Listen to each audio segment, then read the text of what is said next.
नमस्कार, आदाब, सत श्री अकाल, जय भीम, जोहार। मेरा नाम है नवीन कुमार।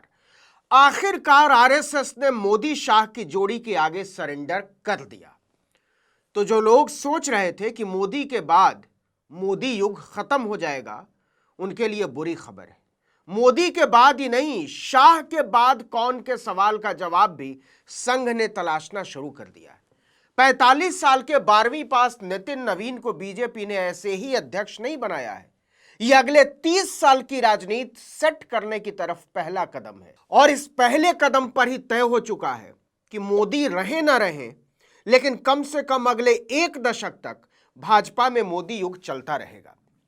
कार्यकारी अध्यक्ष के तौर पर नितिन नवीन का नाम सामने आने के बाद बहुत सारे लोग चौंके थे, क्योंकि खुद बिहार की राजनीति में भी नितिन नवीन को कम ही लोग जानते थे।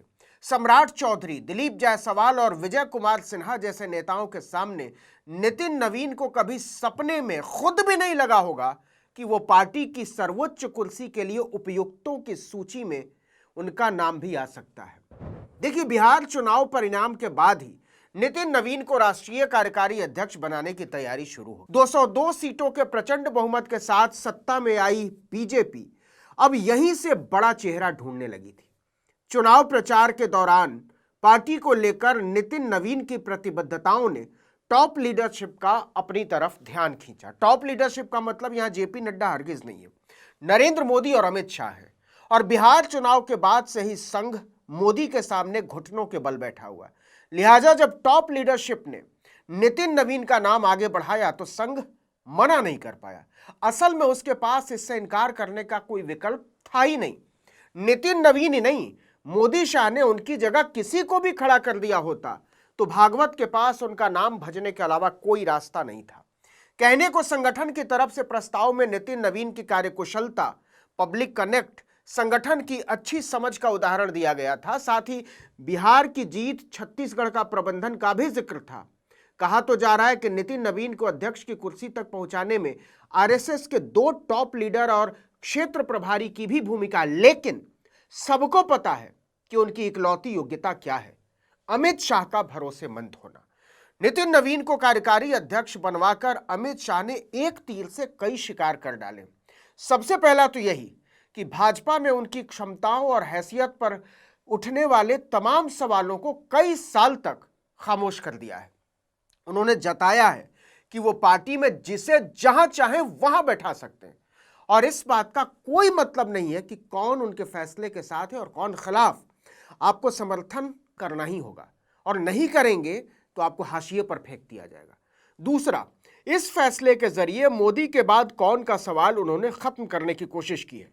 समय समय पर योगी आदित्यनाथ, शिवराज सिंह चौहान, देवेंद्र फडणवीस और यहां तक कि नितिन गडकरी का नाम भी उछलता रहता है, लेकिन नितिन नवीन को टॉप लीडरशिप में लाकर अमित शाह ने बिना कुछ कहे इस सवाल का जवाब दे दिया है कि मोदी के बाद की कुर्सी खाली नहीं है। तीसरी बात, इसी इरादे से संगठन की हर ऊंची कुर्सी पर उन्होंने अपने लोगों को बैठाना शुरू कर दिया है। कार्यकारी अध्यक्ष की कुर्सी पर नितिन नवीन को ले आए तो उत्तर प्रदेश में योगी आदित्यनाथ की मर्जी के सरासर खिलाफ जाकर पंकज चौधरी को प्रदेश अध्यक्ष बनवा दिया।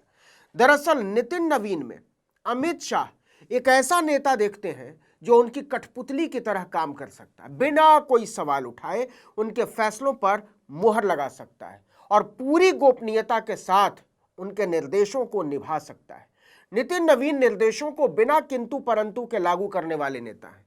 बिहार सरकार में भी वे ताल बनाकर चलते रहे हैं ताकि कोई नाराज ना हो। एक और खास बात, उनके संबंध सभी पार्टियों में है। जोड़ तोड़ के समय उनकी यह काबिलियत बहुत ही काम की हो सकती है। एक और बात, नितिन नवीन ज्यादातर बिहार में ही रहे, इस कारण उनकी पहचान देश भर में है ही नहीं। वो राष्ट्रीय नेता है ही नहीं। नितिन नवीन का कद वैसा नहीं है कि वो मोदी शाह की बिना मर्जी के कोई फैसला ले सके। वो जो भी फैसला लेंगे उनके हिसाब से ही लेंगे। कहने का मतलब ये कि वो हमेशा मोदी शाह के आज्ञाकारी नेता की तरह ही रहेंगे। एक और बात, नितिन नवीन महत्वाकांक्षी नहीं है। उन्हें जितना मिल जाए उसी में संतोष करने वाले नेता है। ऐसे में टॉप लीडरशिप के लिए वो चुनौती नहीं बन सकते, कम से कम मोदी शाह के लिए तो बिल्कुल नहीं। पूरा बिहार जानता है कि नितिन नवीन का राजनीति में कोई दुश्मन है ही नहीं। हालांकि इसके पीछे वजह यह है कि उनका अपना कोई जनाधार नहीं है, इसीलिए उनकी राजनीति में आक्रामकता कम, संयम, संवाद और संगठन ज्यादा नजर आता है। लो प्रोफाइल रहते हैं और चुपचाप अपना काम करना पसंद करते हैं।